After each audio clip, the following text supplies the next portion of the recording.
Hi, my name is Alex. This is my story, and it's not a pretty one. I lived with my dad in a bad neighborhood. Mom died when I was very young.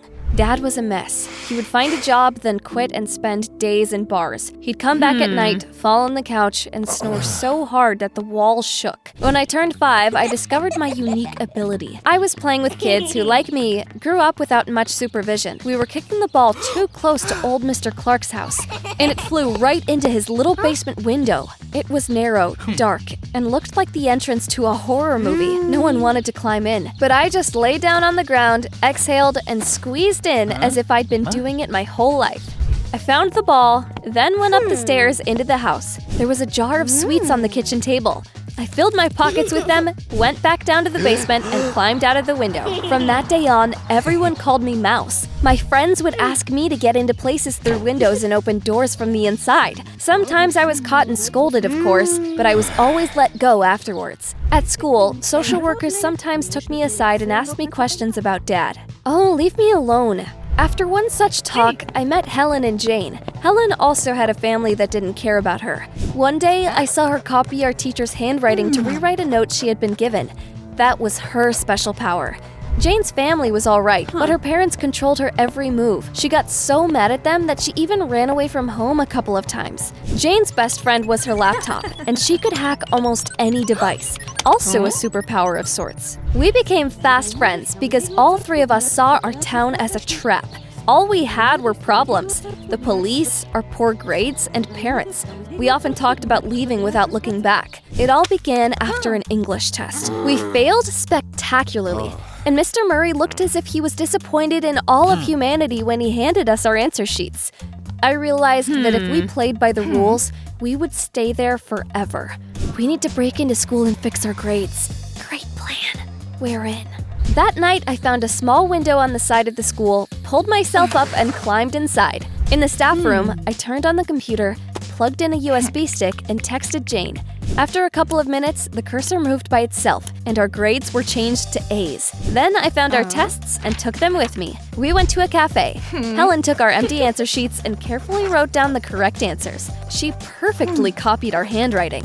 Then she marked them with our new grades using Mr. Murray's handwriting. The next day, we quietly put our tests back, and no one noticed anything. I don't understand. I remember giving them the lowest grades. We were watching Mr. Murray and laughing quietly. From that moment on, we began to put our abilities to use.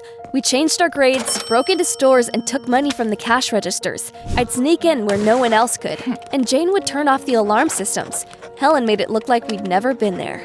I put the money I got from our heists into an old box. Each time I did it, I thought about finishing school, packing, and leaving that town behind. One day, we were sitting behind the school with money fanned out in front of us and discussing our latest heist. Jane had turned off the cameras, and I'd crawled in through the vents. But then Bill, our classmate, appeared behind us. You're on a slippery slope. This is a crime. You will go to jail. Dang it, he heard everything. Keep your mouth shut if you don't want any problems, Bill. Bill turned white as snow, muttered something, and left. We sat there pretending nothing had happened. A couple of days after that, we broke into another store. Everything was going according to plan. The alarm had been turned off. I opened the door from the inside. We were about to leave when police cars suddenly parked by the store. We ran out of there like bats out of hell. At that moment, it felt like we were done for. And then we ran into a woman. The cops were right behind us. The woman looked suspiciously at us, and then at the police. Officers, these are my students. They're helping me look for my cat. She spoke so calmly and confidently that the cops exchanged glances, shrugged, and ran on. We thanked the woman, interrupting each other. But she raised her hand, stopping us. Call me Mrs. Lynch. I know what you did. Our hearts sank, and we didn't know what to say. So, I either turn you over to the police or you do me a favor. We looked at each other. It wasn't like we had a choice, so we agreed. I want expensive shoes from a cool boutique downtown, and you will get them for me. Yes, ma'am. After that, a thought kept haunting me. Why had the police come at all if we had done everything perfectly?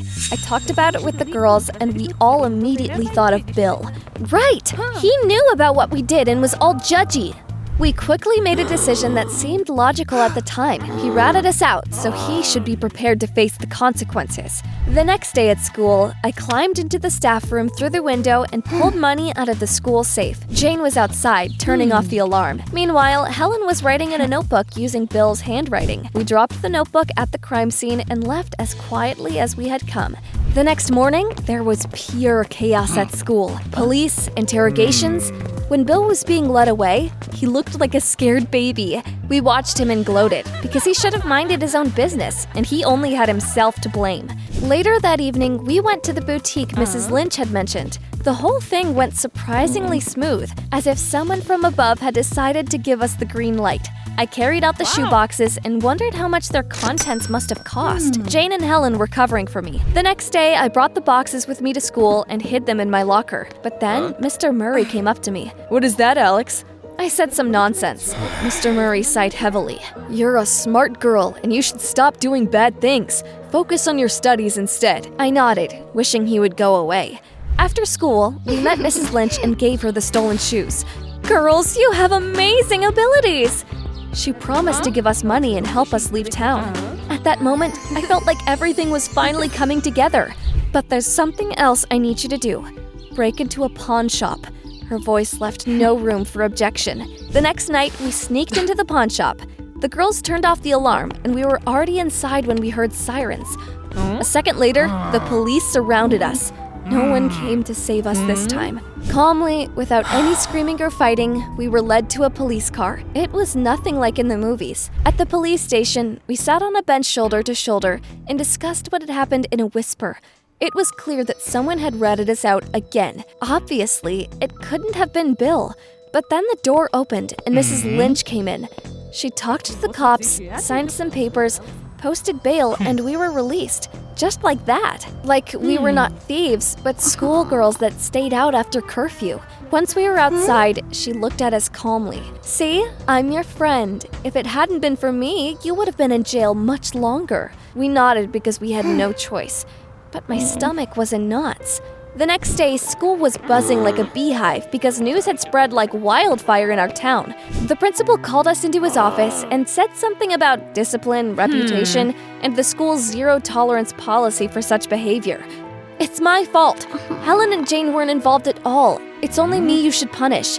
The principal was about to kick me out when Mr. Murray suddenly intervened. "Let Alex stay at school. I'll vouch for her. She's not hopeless and deserves another chance." That surprised me.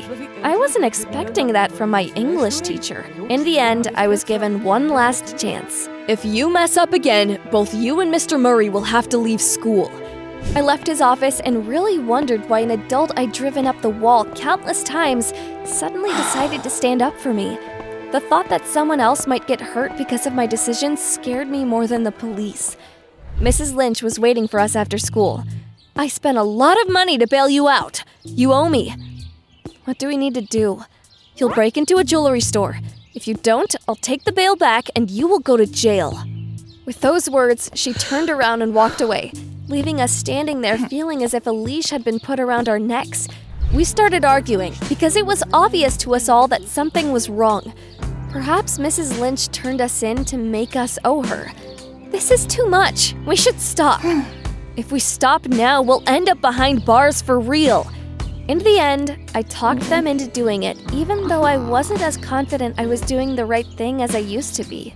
That evening, I saw Jane, and we started to plan our next heist. We kept waiting for her, but Helen never showed up. She didn't answer any of our calls or texts. Jane was getting more nervous by the minute, and at some point, she couldn't stand it any longer. "It's a sign. We need to stop this." "I can't! I'm afraid Mrs. Lynch will destroy us." Our conversation quickly turned into an argument. "I'm not going to take part in this anymore." Jane left.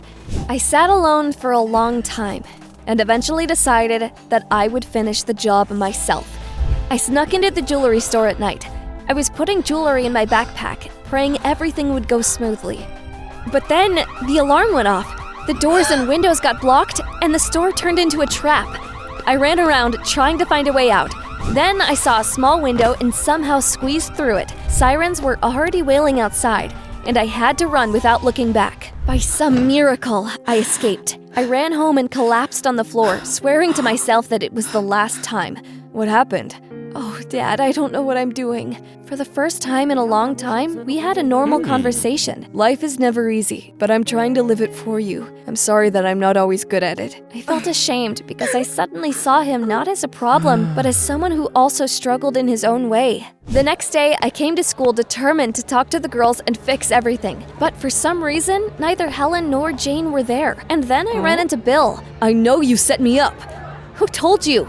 Bill said that Helen came to the police the day before and confessed that she had forged his handwriting. Bill was released and she was detained. Dang it! I immediately rushed to the police station. Once I got there, I asked if I could talk to Helen. The policeman nodded and led me to her cell. Helen looked surprisingly calm, as if she had finally stopped running away from herself. I've been disgusted by everything we've been doing for a while now. Every time I forged someone's handwriting, something inside me broke, but I was afraid to say anything because I didn't want to lose you. Our friendship was the only part of Helen's life that wasn't broken, and she endured until we framed Bill. When an innocent person was sent to jail because of me, my conscience simply wouldn't let me live as if nothing had happened. I came out of the station perplexed, because the world in which we were a cool team had crumbled to pieces. I needed to talk to Jane right away.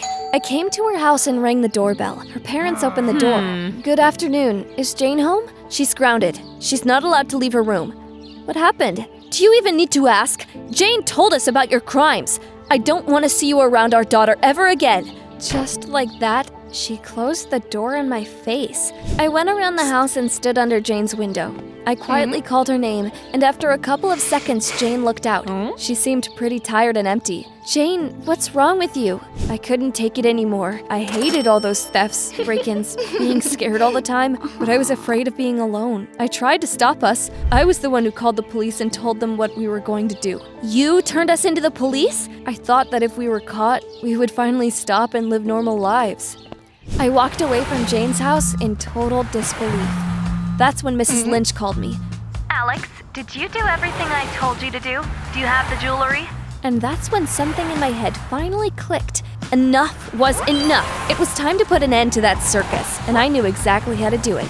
Yes, Mrs. Lynch, I have it. We agreed to meet up later that evening. I tried to sound as normal as possible so she wouldn't figure out what I was up to. In the evening, I came to our meeting as planned. The bag in my hand felt like it contained not jewelry, but all of my mistakes. Mrs. Lynch soon appeared, smiling and looking pleased. You're the most talented of the three of you. I have a lot of plans for you. We'll do a lot more things together. I listened to her, nodding, but then smiled and loudly asked, Officer, did you hear that? The police got out of the van parked nearby. A second later, Mrs. Lynch was already standing with her hands behind her back, more confused than I'd ever seen her. Yeah, that was my plan. Right after Mrs. Lynch called me, I went to the police station and told the cops everything. They put a wire on me, and every word she said was recorded. During the interrogation, Mrs. Lynch admitted everything. It turned out that she worked as a social worker and knew a lot of teenagers from troubled families. She was also terribly tired of being poor. When she saw us getting out of a store, she came up with an idea and decided to use us. Because we were desperate and it was easy. Mrs. Lynch was sent to jail. But that wasn't the end of it. The girls and I were guilty too. In the end, we had to do community service. Of course, everyone at school knew what happened. We were expelled and Mr. Murray was fired because of me. That was worse than any other punishment. Because of my decisions, a person who tried to help me ended up suffering. After our punishment came to an end, our parents transferred us to a new school. On the first day there, I was determined to turn over a new leaf and never again be the mouse that everyone used. But then, to my shock, I saw Mr. Murray in the hallway. He looked tired and cold, and I immediately realized that he was still mad. After he got fired, he must have got a job at the new school. Mr. Murray, I'm truly sorry. I want to learn how to be good. Well, I'll give you another chance. Sometimes, it might feel like breaking the rules is the only way to get out of a dead end. But in fact, every step you take in that direction will drag you down until you ruin not only your life, but also the lives of those who were close to you and wanted to help you.